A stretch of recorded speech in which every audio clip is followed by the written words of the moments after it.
If you're looking for an easy weeknight winter dinner, look no further. Today we're cooking cornbread chili bake, and the best part, it's delicious. First we're going to cook a quick chili that doesn't take 3 hours to simmer. Next, let's cook a wonderful southern buttermilk cornbread for our topping, just like Grandma used to make. And this is a first for me, cooking the cornbread on the stove before putting in the oven. Check that out. I'm Chef Lance, a professional chef and culinary instructor. All right, y'all, let's get cooking. All right, let's start with our ingredients. First, I've got this extra lean ground beef, and I chose that because I didn't want the extra moisture in it. We're going to have plenty of moisture in this dish, so I didn't want extra from the ground beef. 2 cans of chili beans. We have 2 cans of diced green chilies. 1 can of tomato sauce. A half a cup of strong black coffee, or 125 ml. We're going to dice a small onion. We're going to dice 2 green bell peppers. Now here's everything mise en place, and what I didn't show you before is we've got chili powder at the bottom, we've got cocoa powder, and we have some salt. Now we're ready to go. Alright, I've got my 10-inch nonstick skillet started. You don't have to do this in nonstick, I just had it handy. I don't have a bigger one. I need to get a 12-inch, but we're going to try to make this work. So first thing, I'm going to put in the ground beef, but before that I'm going to actually put a little bit of neutral oil on that, you know, my 0 acre, my go-to non-seed oil. We're going to put that in, warm that through, and then we'll start cooking the ground beef in that. Now let's dump the ground beef in there, and I'm going to get that starting to cook. So I'm going to use my mix and chop. This is a handy little gadget that breaks up the ground beef as it's cooking, so a little bit easier to keep it from becoming a big huge hamburger. I'll put the link to where I purchased mine below in the description, but this is absolutely a handy tool to use. So I'll go through this several times as it's cooking and break things up. Next, we're going to add the onions and also the green bell peppers so they can begin softening while the hamburger meat is actually cooking through. So this is going to happen together. And you know, you just want to put it on a medium-high heat. Don't go too crazy with it. You don't want to burn anything, but you don't want to go all day with it either. So, you know, a good medium-high heat, and we'll get that cooked, stirring that together, mixing and mashing, and please keep it in your pan. Don't do as I do, do as I say. So we're going to cook this through. This is going to take a few minutes, and I'll bring you back in just a second.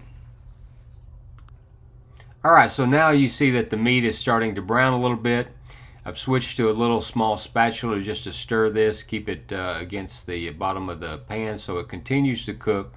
We're going to go a few minutes longer on this. Now, originally I had planned to add the beans and the tomato sauce, but this pan is just not large enough for that.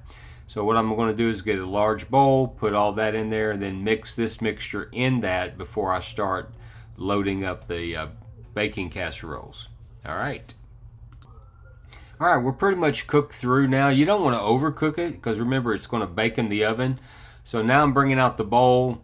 I'm going to scrape the chili base into the bowl. So we'll just get that done, and then we'll start adding the other ingredients to that. You can see, as even without the high fat of the ground beef, using that extra lean, there's still quite a bit of liquid in there that was released from the bell peppers and the onions. So I just didn't want to add the additional liquid fat in there to make it even more liquidy. So there you go, we got that in, and now we're going to begin adding the other ingredients. Now we're all in the bowl, and I'm about to add the other ingredients. Now what I didn't mention was the dry ingredients, the salt, the cocoa powder, and the chili powder I added while I was sauteing the veggies and the meat, just to have them marry with the ground beef. So now there goes the chili beans. I'm going to mix those up in there. Alright, let's go ahead and add the other ingredients. We're going to first add the coffee to that, then the tomato sauce, And then after that, I'm just going to go ahead and give it a good stir so we can fill our baking dishes. Now this recipe is originally designed to go in a 9 by 13 baking pan, which holds approximately 3 quarts. But I've got these little cast iron, enameled cast iron bakers that I wanted to use. This one is a 2-quart one, and I also have a 1-quart one for a total of 3 quarts. So I'm going to be filling up 2 of these. So I'm going to begin by ladling in some of our chili mixture into the bottom of the pan. I've sprayed this. I don't use seed oil, so I had some duck fat spray that I got over the holidays, and unfortunately for me, it must be a holiday item, so I'm glad I bought several. All right, once you fill them, let's just set those aside and turn our attention to the cornbread. All right, now let's look at the ingredients for the cornbread. We got buttermilk, and then I lied to you earlier. It's not, the diced chilies are not for the chili, it's for the cornbread. So ignore what I said earlier. We're going to have some butter in there. We're going to melt that in the skillet. Got a nice sharp cheddar cheese we're going to use, which we're going to grate. This is for garnish. Also for garnish is some sour cream. You can substitute a creme fraiche if you choose. And then we're also going to have some diced green onions for garnish as well. Now if you don't want to make your own cornbread from scratch, you can always use one of the corn muffin mix or cornbread mix that's out on the grocery store shelf. So whatever's convenient for you, you do that. Alright, here's our mise en place for the cornbread, and of course I've got some sugar, some flour, I've got a couple beaten eggs, I've got some cornmeal, and also for garnish over there I've got some cilantro leaves. So let's get making this thing. Alright, to start making our cornbread, we're going to melt some butter in the pan, and as I mentioned earlier, I've never come across this technique for making cornbread, which is putting it together on the stove. Instead of just melting the butter and pouring it into the flour and the batter and all that, you actually melt it and add everything else to it. So this is going to be kind of a unique experience for both of us. Alright, so once the butter is melted, I turn the stove off and then add my sugar. I keep the stove off, adding the rest of the ingredients, but I'm going to stir that to combine. So next I'm going to add in the beaten egg, and then I'm going to begin quickly stirring that in and incorporating that so I don't end up with scrambled eggs. So that's going to move quickly. Now we're going to add the buttermilk, and I didn't mention, but I've added the baking soda to the buttermilk. So it's starting to froth up. The baking soda is activated by moisture. So we'll get that all incorporated. Once the buttermilk's incorporated, the cornmeal goes in, and do as I say, not as I do. I should have done this in batches. It took me a little bit to get this mixed together, but I eventually did. So after a couple minutes, I got that incorporated. Now it's time to add the flour, and I'm going to follow my own advice and do it in batches.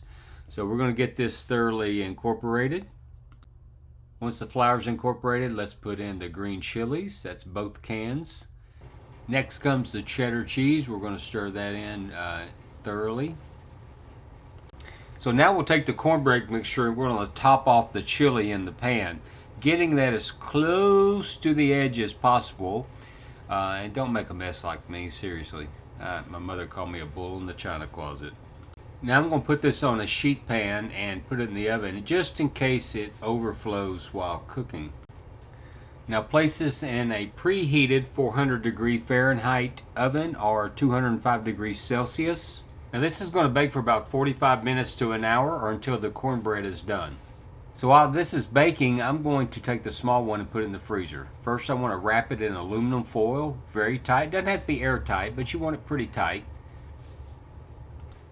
Now I'm going to wrap the whole thing again in plastic wrap. I like doing a double wrap on this to keep as much air out as possible.